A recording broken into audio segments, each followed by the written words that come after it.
एक व्यक्ति जब इस ज्ञान से परिचित हुआ, ज्ञान से भी तभी परिचित हुआ जब उसका सर्वनाश हो लिया। वैसे तो हम भगवान को एक सेकेंडरी थिंग मानते हैं, देख लेंगे टाइम मिला तो कभी मत्था टेक आवाएंगे, किसी गुरु जी के पास चले जावाएंगे, बाकी समय अपना धन कमाएंगे। और वो भी उसके लिए वरदान होता है जब उसके ऊपर ऐसा कहर टूट जाए और भगवान की याद आ जाए। एक व्यक्ति बता रहा था कि मैं घना निकम्मा आदमी था।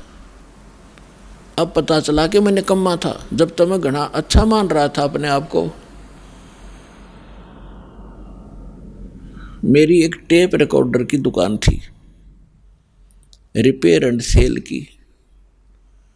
उस समय ये सोनी की कैसेट चली थी, बहुत पुरानी बात है, और वो बहुत कॉस्टली होती थी, 30-30, 35-35 रुपए की आती थी। और मैं वो डुप्लीकेट तैयार करता था एज इट इज, जो मुझे इंक्लूडिंग रिफल और उसका कवर 2 रुपये की पड़ती थी, मैं 32 रुपये लेता था।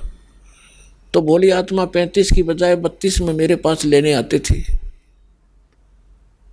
और फिर वो कुछ दिनों में खराब हो जाती। तो मैं कहता भाई देख ले कंपनी की है, मैं क्या करूं, तेरे टेप में गड़बड़ होगी। बहुत से पैसे इकट्ठे किए, इकलौता पुत्र था, सोचा था बच्चे को घना धनी बनाकर मरूंगा, इसको सारी सुख दूंगा। वो बच्चा ही बीमार हो गया, लड़का इकलौता पुत्र था। आसपास के डॉक्टरों को दिखाया, इलाज शुरू हो गया। इसके पैरेलल झाड़े झपटे वालों के पास भी, और अपनी जो पूर्व पूजा करते थे उनके परंपरागत पूजाएं थी, वहाँ भी सब क्रियाएं करवाई। ऑल इन वेन, सब असफल रही, और पैसा बाढ़ की तरह भुन रहा था। फिर बच्चा बहुत कमज़ोर हो गया। 1 वर्ष लगभग ट्रीटमेंट ऐसे ही चलता रहा। कभी थोड़ी सी राहत मिल जाए, फिर ज़्यादा हो जाए, फिर राहत मिल जाए। जो मैंने पैसा कमाया था वो सारा का सारा जा रहा था, लेकिन मेरी समझ में नहीं आ रहा था, अब फिर कमा लूँगा एक बार बेटा ठीक हो जाओ। फिर क्या पता चला कि उसके दोनों किडनी फेल होगी। ऑल इंडिया इंस्टीट्यूट दिल्ली ले गया। उन्होंने बताया कि अति शीघ्र ट्रांसप्लांट कराओ, नहीं तो बच्चा नहीं बचेगा। जैसे तैसे किसी से कह सुनकर और एक गुर्दा प्राप्त किया, कोई सब इच्छा से दान करने वाला मिल गया। फिर भी उसके खर्चा बहुत हुआ, यानी उस समय 3.5 लाख रुपए मेरे उस गुर्दा के बदले बदलाने में लग गए, और पहले और खर्च हो लिया गना। जो मेरे पास धन था, वो मकान था, वो सब बेच दिया, किराए पर रहने लग गया। अब बेटा ठीक हो जाए फिर कमा लूंगा। तो कहने का भाव ये है कि लड़का स्वस्थ हो गया, गुर्दे सफल हो गया गुर्दा उसका।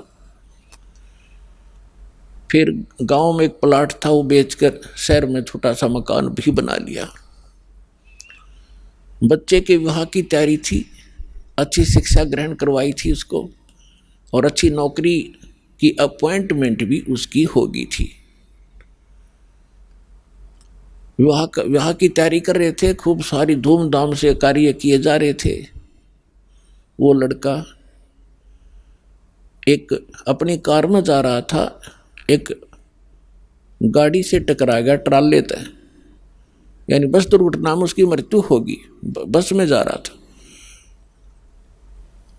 अब इकलौता पुत्र था, जिसको सुखी देखना चाहता था, दुनिया को लूट रहा था। फिर मेरा वो लड़का भी ना रहा, टक्कर मार के रो रहा था। फिर ऐसे ही आपका कोई भक्त मिला, उसने मुझे एक कैसेट दी। तब मुझे अपने किए कर्म का आभास हुआ और मेरा सर्वनाश हुआ।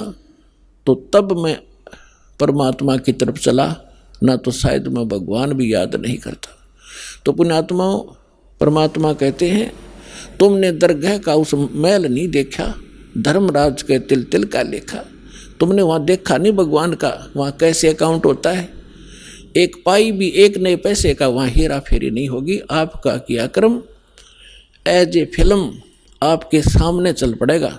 जहां आप ना नौकर करोगे, यस करते चलोगे तो ठीक है, जहां ये कहोगे ऐसा मैंने नहीं किया, फिल्म चला देगा धर्मराज। क्योंकि एक हमारे अंदर फीड होती है, एक उसके पास फैक्स हो जाती है डेली।